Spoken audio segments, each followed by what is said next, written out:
What's going on, you guys in Raider Nation? Yeah, I'm Coaster, and this obviously it hurts. And it's still been hours, way hours after the game filming this. I had to go to a place and see a few things before getting home, but being at the game, first of all, shout out to the person that recognized me. That was kind of cool. I know I blend in with everyone else wearing silver and black, but I know it's funny you recognized me from the game. That was pretty cool. Seeing me at the game, so shout out to you. But going to this game, do I really need to summarize this? I mean, this is one of those times you want to just hide from the internet. You want to hide and wear a paper bag and all that stuff. Of course, I'm not going to do that because if I do, you guys are just going to print screen me and use that video against me. But yeah, this is one of those times you just want to hide and forget about talking about football. But of course, I'm a real fan and I'm always here no matter what. And that hurts. The secondary was a joke, major joke, but brief. There were a few positives, and one of them was Darius Hayward-Bay and Carson Palmer. Those were the two positives of this game. Hayward-Bay, we capped off a very nice season for him. A lot of pressure. It took some time to develop him, but Al Davis was right in picking him. He may not have been the best receiver in the class. I think Hakeem Nicks or like Mike Wallace are the two that are really tearing it up, but considering what Darius Hayward-Bay has with him, he's had a good year. I got to give some props there to Hayward-Bay. Finally getting open and finally showing up. Because I know he was hurt the first 2 years. He was still kind of growing. But coaching, that's what coaching does. You can develop a guy, and you can't coach speed. You can only coach hands. You can coach route running. You can't coach the speed or the athleticism. So Hayward-Bay, good positive. Carson Palmer, for the most part, I know he threw an interception, but don't blame that on him. I know it may have been his fault, but even if he didn't throw that interception, we would have lost. Palmer, for the most part, he's looking better. As he's staying with the team, he's looking a lot better, and It's an expensive pickup, but Palmer looked all right in throughout the second half. It's been not as bad as what people have given for. But of course, the negative, the whole defense. I don't need to say more than the whole defense being bad. There was no pass rush. I mean, I saw a lot of four-man rushes. I don't know why. Very, very passive, and I'm pissed off from that. A lot of four-man rushing. A lot of guys are going to be open. I know the secondary is going to get a lot of fault, and yeah, the secondary gets a lot of blame too. There were guys wide open.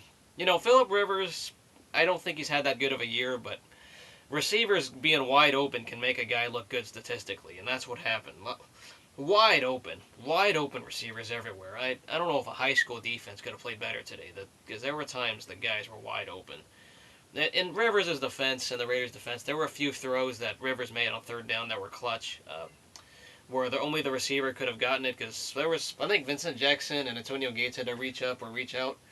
He placed it perfectly, and there were a few times the secondary couldn't do a thing about it, but for the most part, the whole defense was a joke. The defensive line was a joke. The secondary was a joke. The run stopping wasn't too bad, but there was no pass rush, no blitzing. I guess they were scared of, blitzing. They would counter the blitz with a quick pass. Yeah, there was a lot of bad, just horrible on defense. If this does not tell that Chuck Bresnahan needs to go, then I don't know what will. There's no excuses for this whole defense to be as bad as it was today. No excuses whatsoever.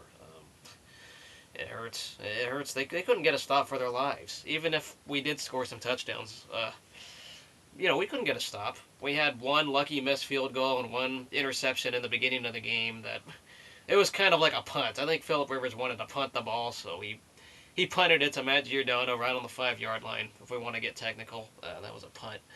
But other than that, there were no stops. No stops. I don't know what their third down percentage was, but it had to have been like 90%.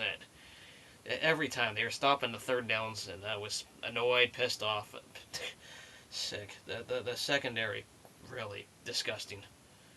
It's disgusting. I don't know what else to say.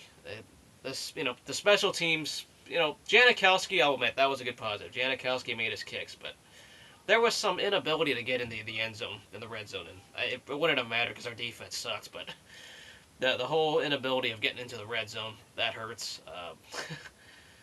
It was a mess. I don't know why at the end of the first half we tried to get closer for the field goal. That was a dumb play call to try to get a quick catch and take a spike when you know you have no timeouts. You either go out of bounds, you take a quick shot through the end zone, or you just kick it right there. I don't know why we tried to go for some quick play to get a few yards. Stupid. Very, very stupid. Uh, this there was some just a lot of mistakes in between. And I know the Broncos have won the AFC West. In the big picture, it hurts they lost and we blew our chance. But no, we got no room to talk. I encourage any fans who are going to run their mouth if say the Broncos lose at any point in the playoff site.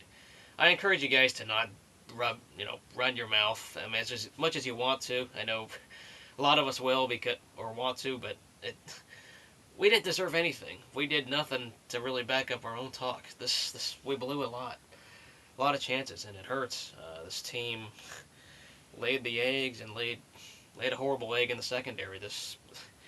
There were 3 games. This one, Detroit, and Buffalo. Those 3 games we're gonna look back.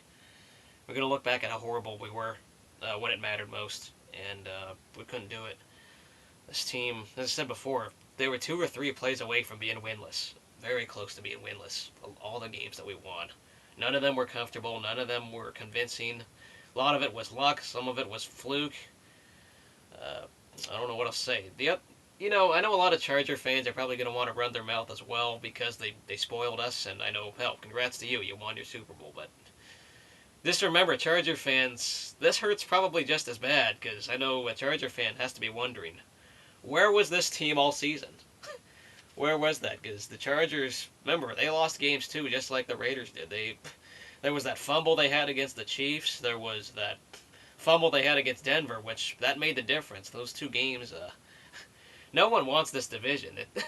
No one did. And if it weren't for these Tebow miracles that happened in between, uh, no one deserved this division because everyone lost their games that they're supposed to win or they're supposed to finish. And what a joke of an AFC West. It's just a mess. Horrible mess.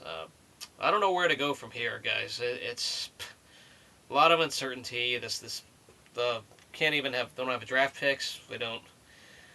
I don't know what's going to happen from here. We don't know who's going to be the general manager, who's going to run this team. So much uncertainty, guys. All you can do is just be thankful we're not homeless and be thankful we have a lot of things that a lot of people don't have on here. And as I know, football, I know some of you, it's football's your life. And, I love my Raiders, I do. And football is not the #1 priority in my life, but it does hurt. It does. And you just gotta move on from what happens. I'll get over it eventually, but in the short term, in the week or so, it's gonna hurt. It hurts already. That I can't stop thinking about it. And it's all about the hockey. It's all about the basketball for me now, since the football season's over. I'll make one more video on the Raiders to address the season, kind of my little state of the Raiders address. Within a week or so, you'll see some bonus videos this week. But no, I'm a Raider fan for life. That's why I'm on here. I don't just back down because we're losing, or I'm not gonna show up only because we're winning. I'm here no matter what, and it hurts, but I love my Raiders to death, no matter what. I just didn't get it. There was that time we were backed up in their own end zone, and we were allowed. It's like the Chargers played well with noise.